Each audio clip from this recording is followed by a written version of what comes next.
prescription is more cowbell. I could have used a little more cowbell. I gotta have more cowbell. You should probably give him more cowbell. Just right. Buddies. Oh, buddies, it's the Ron and Fez show. I'm Ron. There's my best pal, Fez. Hiya, buddies. And we're ready to get this Monday night show started, Fezzy. Kicking off the week, President Bush endorsed the idea of a national intelligence director who will oversee all 15 intelligence agencies. Now, did you have a chance to see his lawn press conference today? No, but I did see him. I saw a picture of him lined up with the Thunderbirds, I think it was. It was the Rogues Gallery altogether. It seemed like either he was really tired or he didn't necessarily like the idea. He was very monotonous through the whole thing. We're doing our best to stop terror. We're going to do everything we can to stop these people who hate our way of life. And I'm like, do they have Laura? Is that why you're forced to say this, sir? Just wink if that's what's going on. Which one behind him was pulling the strings? The best thing that I heard him say the whole time was Al-Qaeda. Al-Qaeda is out there, Fezzy. All right, now that's the name of his burrow at the Crawford Ranch. And he's getting confused again. And, you know, this is a word that you should have down by now. Just whatever you decide to call it, the rest of us will. But you can't shake it up every time we look at you. Afghanistan. Araku. It's a, but you're right. By now he should learn. It's odd that this is the first president in history that needs someone to be in charge of intelligence. Yeah, well, it's not his fault. He was actually forced. His hand's been forced on this one. He's also going to get a director of shoe tying and a math czar. So why do we need Tom Ridge now? That's what I don't understand. Is this Tom Ridge's boss? What the hell's going on with this guy? Yeah, Tom Ridge, well, President Bush doesn't want this new guy, the intelligence czar, in the White House. He wants it to be its own separate department. That's not a cabinet-level position. Right. Because he goes that way. He goes, if he's in the White House, then I can hire him and I can fire him. For some reason, he starts to talk like Bill Parcells. So he's saying don't trust me on this one? Yeah, he's saying keep it out of the White House. That way, he doesn't have the right to just go, all right, you're fired because I don't like the intelligence I'm getting. Is it possible for this guy to reach you at any point since he's now no longer... Let's keep him in, let's say, Nebraska. He doesn't want anything to do with this guy. You do your job, I'll do my job. You just keep your distance, and everyone will be happy in D.C. Now, Tom Ridge, speaking to him, the big rumor is he's going to step down after the election. I guess it's been rough 2 years on him? Yeah. I can't understand. I mean, I don't know how hard these jobs are when the president appoints you, but it's very rare for anybody to feel like they can go 8. He says he's worn out and he needs to really start earning some money to put his kids through college. And I guess, Homeland Security Secretary doesn't pay that well. I guess it pays like crap. So where does he expect to make his money? Speaking about his 2 years. That's what kills me. They all want to go out and get the big paydays speaking about the job. This is their version of a TV show going into syndication. Don't you wish that most of us could be able to lose our job or quit our job and then go out and do after dinner speeches on just what it's like to be a spot welder? Oh, yeah, it gets pretty hot in there. You got to keep the welding helmet on. That's for sure. You'll go blind if you don't look through that glass. He's got a cabinet position now. Before that, he was governor of Pennsylvania. I don't see where that was going to pay all the more. I don't know what you say to the people of Pennsylvania after they've made you the governor, when you just turn around and say, although you elected me in a close race, I've decided to move on with a new position. I would be like, what the hell are we, dirt here? And New Jersey's governor did it, Pennsylvania's governor did it, and then they don't even hang in that long. Yeah, and it's going solo. You're there, you make it with a group, and then all of a sudden you want to cut a solo album. Yeah, but what are they supposed to do now? Have another election or just go with your second Louis? Yeah, they always get stuck with a really dopey lieutenant governor. It happens every time. Yeah. Some guy, named Buddy or something. And, hey, this is great. Who looks good on a ticket. He's friendly enough. He shakes enough hands. He eats the pancakes. Well, just remember, you never really go out and go, let me take a look at the second lieutenant governor here. That's when I'll decide where my vote goes. But you never get a president that does that. You know what? I've got a really good opportunity. Fezzy, Howard Dean said that it's hard to tell how much of the terror threat is real and how much is just politics, claiming that every time something goes bad for the president, he plays the trump card of terrorism. Is this true, Fez? Do you think that's the angle on this, or is people just being paranoid? This is usually how I feel, because usually, I'm saying usually because of this latest example, which is an exception. When the terror threat comes out, you have either Tom Ridge come out and do it, John Ashcroft come out and do it, and then nobody knows anything. Even, Homeland Security, the last time this happened, they didn't know their boss was coming out and doing this. Yeah, but the difference here is this is the most specific they've ever been. They gave out addresses. I don't know what more you could want from them. Yeah, this is finally they're doing. Everyone's in on this one. Everyone knows the exact buildings. The people in New York, New Jersey, and D.C. all know exactly what the specifics are. So do you feel like this is the real deal then? I feel this is a real one. Now, I was listening to Don and Mike when I was coming in here, Fez, and it's one of those things where you start talking back to the radio like one of the idiots, Yeah, that's exactly right. Because they went with the angle of, now you have to put up with the local news who take this information and start to try and pound you to the point of panic when they start to do those, is your house equipped to handle an attack? Is your children's school prepared for anthrax? And after a while, you start to take this, here's a warning, and find yourself getting very, very scared over it. This is what they do, and what happens is people start going to the Home Depot and emptying out the plywood and the duct tape again, and it's not going to help you. Like that, yeah, like that's going to do any good at all against nukes. Well, we've got the duct tape up, honey. I think we're more than safe. Better get some DVDs because the cable might go out. And don't worry, I've got all this water. This water will save us. Yeah, I don't know how much water they think people drink, but they go and buy an awful lot when they're scared. Oh, water's just the answer to anything, whether it's weight loss or dirty bomb attack. Water seems to be the answer to everything. The Bush administration is now mad at the South Park boys, Matt and Trey. They've got a new film called Team America World Police coming out that pokes fun at the war on terror. Have you seen the trailer yet, Fez? No. I saw the trailer. It's all done with those marionette puppets. And they're fighting terror, but everybody's a marionette puppet. Well, I like those things. Now, with this, do you think terrorism can be funny? I don't think terrorism is funny, but it is definitely ridiculous. It's ridiculous when you see... Yeah, but why do these guys always feel like they can cross the line? Their whole thing is they're attacking Janine Garofalo, they're attacking Clooney, anyone who spoke out against the war, and then, of course, the people that were for the war. But they're giving their opinions. Why did the South Park guys get away with everything and then make fun of people who do the same exact deal? Maybe it's because they're animated, and people just don't take the cartoons as seriously. That's their medium for protest. Even when they do regular ones, it's animated. That's the problem. If they do a regular movie like that basketball, it still comes off as it's animated. Matt Drudge is reporting that the GOP is pushing to get rid of the IRS and replace it with a national sales tax. Now we're talking, Fezzy. There's some crazy ideas I'm ready to hear about. Way to go, Republicans. This works for me. I don't buy anything.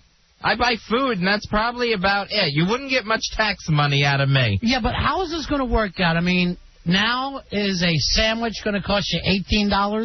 Is that the deal? Yeah, because there'll be several taxes on that sandwich. Yeah. There'll be like the bread tax, the tax that goes along with the bread, the meat, and the mayo. Yeah, but what do you think a gallon of milk is going to cost us if this thing goes down? Is it just going to be $42 for milk? Yeah, it'll sky high. Yeah, it'll go huge. So what's your feeling on it? Is this a way to go? Is it going to be too crazy? Or is this just a pipe dream and can never happen? There's no way they're going to change the IRS. There's no way that's going to happen. And it'll look nuts to people when you see the $42 gallon of milk and people go, wait a minute, I thought this was going to help us. So that you're saying will keep people from buying. Be bad for the economy. I love the idea that somebody's even thinking about just making some changes. Yeah, I don't like the idea of the $42 gallon of milk, but I do like the system that we have. It doesn't seem to be working. What else can we do? A bloodied Mike Tyson got knocked out in the fourth round by Danny Williams on Friday night. All right, Fez, I remember your radio psychic from the other night. Radio psychic. You had Tyson in one. I say if it goes over 3 rounds, Tyson loses. So I think that would go to you. Like every other radio psychic. Here's the problem for us, Fez. We saw Tyson fight in his heyday. it's hard for us to believe the guy is totally washed up.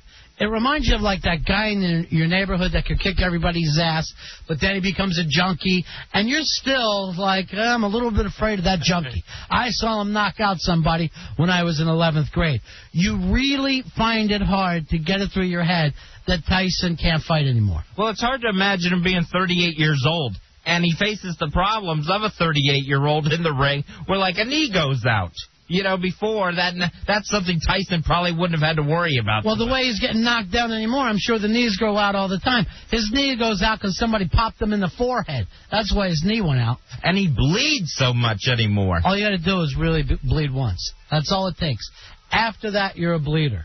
Ask Chuck Wepner what happens once that stuff over your eyes starts to go bad on you, starts to scar up. So getting a tattoo in the face probably didn't help a bleeding problem at all. Yeah, but he does. He looks great. He looks fantastic. It looks like it's wearing off. It didn't look. It looked nearly as prominent in the pictures I saw of the fight. Well, what would that be, from sun? I mean, normally your tattoo's not that exposed like it would be on your face, right? Yeah, so it probably is just getting exposed. And I thought that was only half a tattoo. I thought he was going to get the rest of the face done. He was. That was supposed to end up being like a Mardi Gras mask and go down the other side. Then he decided, that'll look stupid on me. I'll just have a half a mask. Then he'll end up looking like one of Michael Jackson's kids. Fox is planning its counter-programming against the Olympics. It plans a Family Guy marathon, plus encores of Man vs. Beef and Beast. I'm hungry tonight. It's the Man vs. Beef. The Fez Watley story, every time he goes out to a steakhouse with an 82-ounce porterhouse. Put your money on the Man. Man vs. Beast and celebrity boxing. Well, these are all reruns. So how's that counter-programming? We've got some stuff from the past. You might as well be saying you're TBS. Family Guy isn't even on Fox anymore. It's only on DVD at this point. So now they're going to do that and just hope that, people would rather see athletes compete against elephants than actual other athletes. Yeah, no one's going to watch this. Everybody likes to watch this stuff when it first comes out. But nobody wants to see old celebrity boxing. If you put on, like, Tyson Holyfield, people wouldn't watch it. See, that's what the packaging is like. They're like, okay, we've got an idea. If you don't want to sit there and watch the Olympics, we've got these great shows. But they're not bothering to put any money into it whatsoever. It's just a pretty package. It's the same thing every year when they go, if you don't want to watch the Super Bowl, we've got fun stuff. You're out of your... What human being doesn't want to watch the Olympics? It's the biggest sporting event in the world that we participate in, and then we can sit around and watch it while it's happening. Of course you'd rather watch that than old Family Guy episodes. And I think it's, 1,200 hours of coverage? I can't wait. I'm going to watch every single minute of it. I will not miss a minute of Olympic coverage. I like this because it involves everything. It's all the NBC networks. Then you're bringing in Telemundo and everyone else. Yeah, but the problem with that is you got to pick what channel you're on. Am I watching archery? Have I moved over to the marathon? So you can't watch it all at the same time unless you're sitting somewhere in some TV store. Paris Hilton has been photographed recently with bruises on her arms and face and with a fat lip. Sounds like somebody got backstreeted. That's the rumor. That's what the New York Post said, that Nick Carter had to whack her hard. Yeah, I saw the New York Post put that out, and then I haven't seen anyone else definitely say that other than the New York Post said. Just forget who else gets into it, and just enjoy the fact that maybe Nick Carter hit a woman. The Backstreet Boy, the sweet little blonde kid, punched the heiress. You got to laugh at that. That's amazing that you would actually get rough and physical with Paris Hilton if you're not making a video. It's got to be the easiest woman in the world to beat up. It's like beating up a swan. She's so thin. It's like punching a flamingo. I have a feeling he got into another one of his temper tantrum crying raids. Yeah. And just started swinging wildly, maybe doing a dead arm run, and she got caught in the windmill effect. All right, here's my radio psychic. Radio psychic. She had it coming. That's all I'm saying. I've watched that show. She's got it coming. Nick Cage, he got married for the third time. He married Alice Kim, a 20-year-old former sushi waitress. All right, so you marry a movie star, you marry a rock star, a pseudo-rock star, and now a sushi waitress. This must be some great sushi. He's moving on up. He's like the Jeffersons. Have you seen her? She's beautiful. Yeah, she's very cute. Alice Kim. Yeah, she's very cute. And where would you put them on the divorce court calendar? How long's this one going to last? This one, I think, has got a chance to make it because, you know, she's married to Nick Cage. It's not somebody who's got her own thing going. What is she going to do? Go back to slapping down Sashini? I think he gets into this fads, like with Lisa Marie. Big Elvis Presley fan, Nick Cage. Yeah. You know, who is it? Who wouldn't marry Lisa Marie if they didn't have the opportunity? Now even her daughter, everybody's excited about. Now his latest thing that he's into is sushi, so he marries Alice Kim. It all depends on what he's into at the moment. Pretty soon he's going to get tired of eating sushi, and he's going to move on to someone else. Fezzy, unlike you, most guys never get tired of eating sushi. That's all I'm going to say. A 15-year-old boy was injured last week at Michael Jackson's Neverland Ranch when the ATV he was riding flipped over. Right. That's a nice way to put it. He fell on his ass. Yeah, my ass is bruised from an ATV accident. Yeah, that's what it was. ATV on the butt. Does everyone have the story straight now? Yeah. Before we go out and pictures start being taken. Here's what I love about this story. People, these stupid people, are still dropping their kids off at Michael Jackson's house. Then they're going to want to use the abuse charges later. The parents are abusive. If you're dropping your kid off at a place that people think is a pedophile, you're a terrible parent. And then what happens is the kid ends up leaving like Paris Hilton, looking like her, all bruised up, beaten up by a Backstreet Boy. And, Michael Jackson, why are you still having kids over at the house? You know what happens every time you have a kid over. He loves the children's all over. See, I didn't have a childhood myself. That's always what it comes back to, the fact that he didn't have a childhood. And, you know, when this started, like about 84, when he started to act like, oh, I need to go to Disneyland all night because I had to work when I was a kid, I kind of bought into that story and thought, yeah, go do the kid stuff. But he's never moved on. Let's say in 84, he was acting like he was 11. He'd be 31 now, and that's too old to be playing with other children. At some point, you got to say to yourself, why I was behaving like I was 10, I missed out on being 23. And he should start throwing frat parties or something. All right, we're going to take a break, Fezzy. I'll be back in just a few moments. What do we got to talk about? Coming up, the Edwards had their big anniversary dinner. Beautiful. Back in just a few moments. It's the Ron and Fez Show.